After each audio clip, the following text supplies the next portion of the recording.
Hello and welcome to Empires of Today. I'm your host, Rafa Riasa. We have our four topics stacked up, which we'll be covering for 90 seconds or less. We're also going to see how fast I grow my beard back over the next few shows. So let's go ahead and get this started with updates on the war in Iran. So, as you may know, there were about 13, maybe 14 days straight of strikes until last Friday. Now, there were a couple days without any movement until Iran actually conducted what was considered a sneak attack on a Jordan U.S. military airbase. And since then, there was some massive strikes against both Iranian targets and Iranian-backed militia proxies in Iraq. Now, Saudi Arabia, for the first time since the war began, officially took part in the strikes against those Iran backed proxies in Iraq, which is really, creating a situation that is now not just a bilateral war, but a complete regional war, including Saudi Arabia. Now, what's going on is propositions, including 14 straight days of strikes. Um, Against Iran by the US military in order to just completely degrade their already heavily degraded economy and military capabilities. As of now, it is not exactly certain whether this is going to turn into diplomacy or further war. At this point, Karg Island has still not been attacked. The Strait of Hormuz is officially closed by the Iranians, but ships are still crossing through, even though it's significantly less. We'll just have to see how this continues to develop. Now, as far as Saudi Arabia, as I just said, they did officially start taking part directly in this war against Iran. They had formerly been conducting strikes against the Houthis, who were attempting to block the Red Sea. Doesn't look like the Houthis were very successful in doing that. The passage does seem to be cleared, but now they are taking part in these strikes against Iraqi.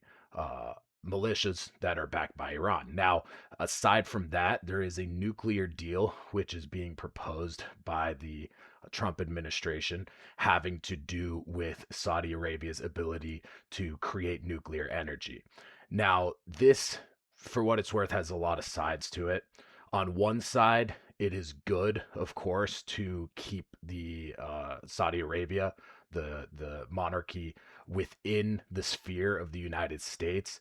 This sort of deal, which allows decades of U.S. companies going in and developing these nuclear facilities, would keep them aligned with the US as opposed to attempting to negotiate some sort of similar deal with China, which, keep in mind, China has been trying to create nuclear facilities for Saudi Arabia for some time now. The issues, of course, have to do with them potentially having a nuclear weapon. It was clear by statements made from the crown prince that they believe, at least Saudi Arabia believes, that if Iran were to have a nuclear weapon, then of course Saudi Arabia also needs to have a nuclear weapon. What this is doing is creating the Middle East into essentially multiple nuclear powers, which, for what it's worth, is pretty unacceptable. But we'll just have to see how this develops in terms of what the Saudi Arabia is able to get through this deal. Now, as far as another front in what's a similar war, because for what it's worth, some news came out that an Iran ship was actually targeted by Ukraine, attempted to bring military supplies to Russia. Um, is that Russia seems to be completely losing the fuel war. So, in terms of conventional, on the fronts, Russia is continuously making incursions. There was even a massive attack conducted yesterday, which made got missiles all the way over to Poland. It appears that some actually went past into Polish territory, went past the border.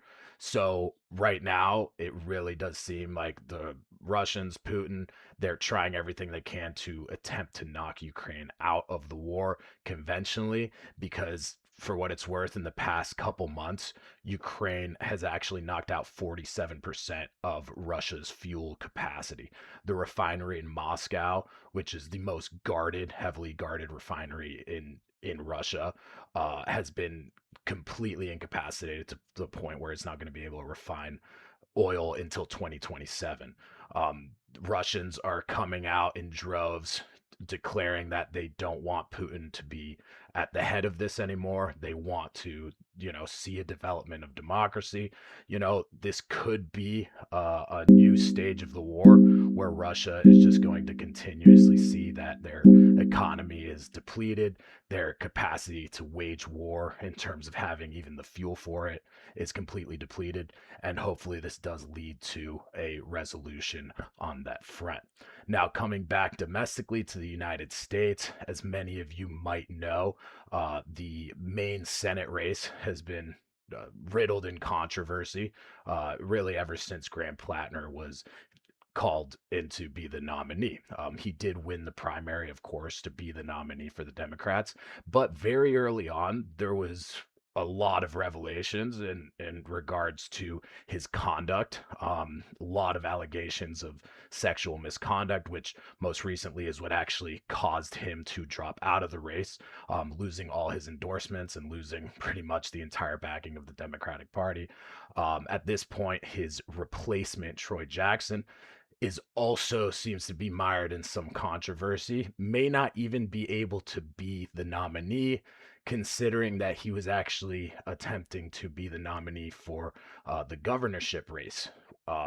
This might be an issue which the Republicans are trying to take advantage of in order to essentially knock any Democratic nominee out of the race at this point, because the ability to actually choose another nominee, if Jackson is able to be one, is completely expired. Now, one of the issues with him even being the nominee is he was once again just chosen.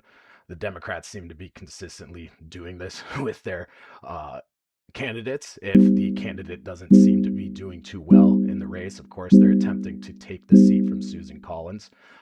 With all the issues that Graham Platner have had, that was essentially impossible, which is why at that point where there were finally really, hardened sexual allegations against him, substantiated sexual allegations against him, there was just no way to keep him in the race. But it almost seems like they were doing it on purpose, trying to push somebody else into there. We'll just have to see how this continues to develop in Maine. Now, that's all I have for you. Went a little bit over, but had quite a bit of information.